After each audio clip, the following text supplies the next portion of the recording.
Assalamu alaikum, I'm Fakhr. We all know the devastation caused by the floods in Pakistan. I don't need to get into that. But now is the time for you and me to rise and try to help these people. The situation is very grim. Only yesterday I was out in the field in the interior parts of Sindh to see exactly what was going on with these people.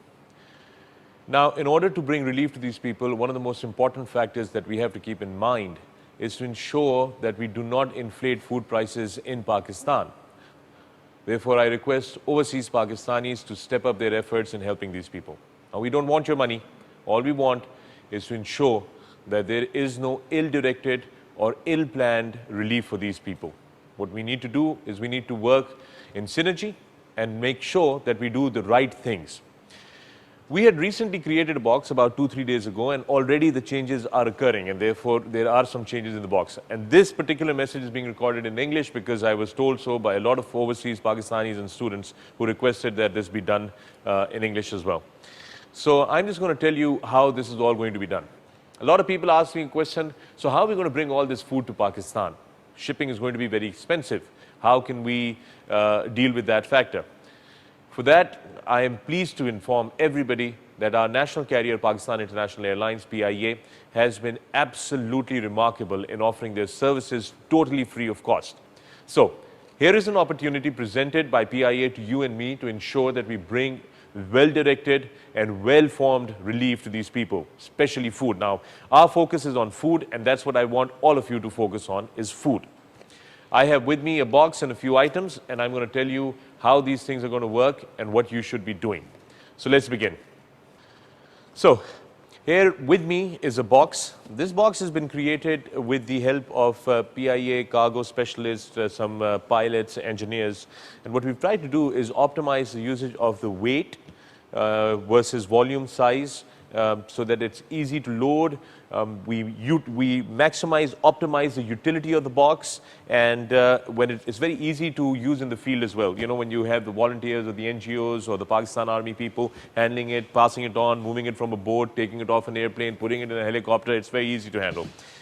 The size of this box is 15 inches by 15 inches, and it's exactly 1 feet, 12 inches deep. That's what it doesn't have to be exactly this size, because some of you might find this size, some of you might not. A couple of inches back and forth, not a problem, but this is the optimum. It's 15 inches by 15 inches by 12 inches. And in that box, I'm going to tell you what to put. But before we go to what to put, let me tell you what not to put or what not to send. People have been sending uncooked commodities. You know, they've been sending rice, and they've been sending pulses and all these things. This is really not what they need right now, because more than about 80% of these people have still not made it to tent villages. They're still waiting to get into tent villages. Once they get into tent villages, once they settle down, once we have their exact numbers, then we make them community kitchens, and then we give them the rations, the thing that they need to cook. Right now, this is not what they need. Right now, what they urgently need are things that are easily, even if they're sitting on wetland or in a wet environment, they're easy for them to use, and they will give them nourishment, sustain them for a couple of days before the next drop of the food is done. Okay, the first thing we're going to add into this box, and this is something new, it wasn't there when we first prescribed the box, this is a new addition, is a cotton sheet, a cotton bed sheet. Now, the sheet has multiple roles. They can use it to put it on the ground so that they can sit on it. They can use it to tie it to trees and then create a shade for themselves, or if they need to cover themselves up. So this has multiple, and sometimes they can even carry their own goods, whatever little things that they've saved from their houses, they can carry in these sheets. So get a bed sheet, put it right at the bottom of the box. Then what you need to do is get 2 1.5 liter mineral water bottles, not more, not less. You will add into this box. After that, get 12 packs, 6 packs, or a combined pack, whatever is available in your supermarket, of any juices that you find. Make sure that the juices have a straw with them so that they can drink it. No straw, no point. It's only going to create a mess. It's probably going to go to waste. To that, you add a box about this size of salty biscuits. Then you want to add 2 boxes of sweet biscuits, one big one, one small one. A box of chocolate is an amazing thing, because the children who were starving, when we opened up the chocolate and gave it to them, a lot of these kids have not had candy in their life, or if they have, they've had the cheap candy manufactured in very poor conditions. But when they got this, they were starving, they loved it, they took it, and they had these great smiles on their faces, which was, I mean, priceless. So do add a box of chocolate in there. The next thing you need to add is a milk carton, and make sure that the milk carton that you put in, the box that you put in, is about a liter and a half, and it has a long life. The expiry date is far off. It's not like immediate expiry, 3-day expiry. You need to have the long life milk, and I think it's available in supermarkets.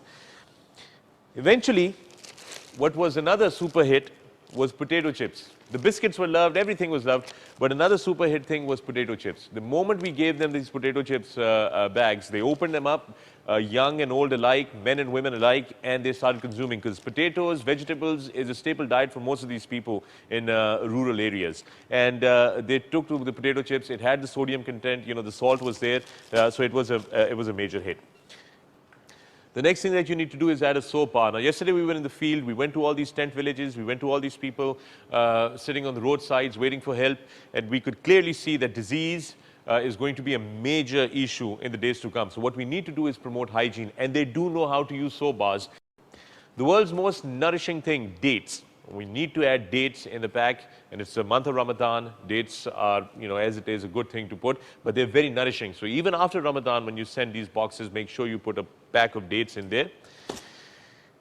What you need to add is ORS. I don't know what is the equivalent of ORS in your respective countries, but this is basically used. It's a glucose supplement and a mineral supplement that you add in water, and it's used by people who've got diarrhea or children who've got diarrhea to ensure that dehydration is controlled.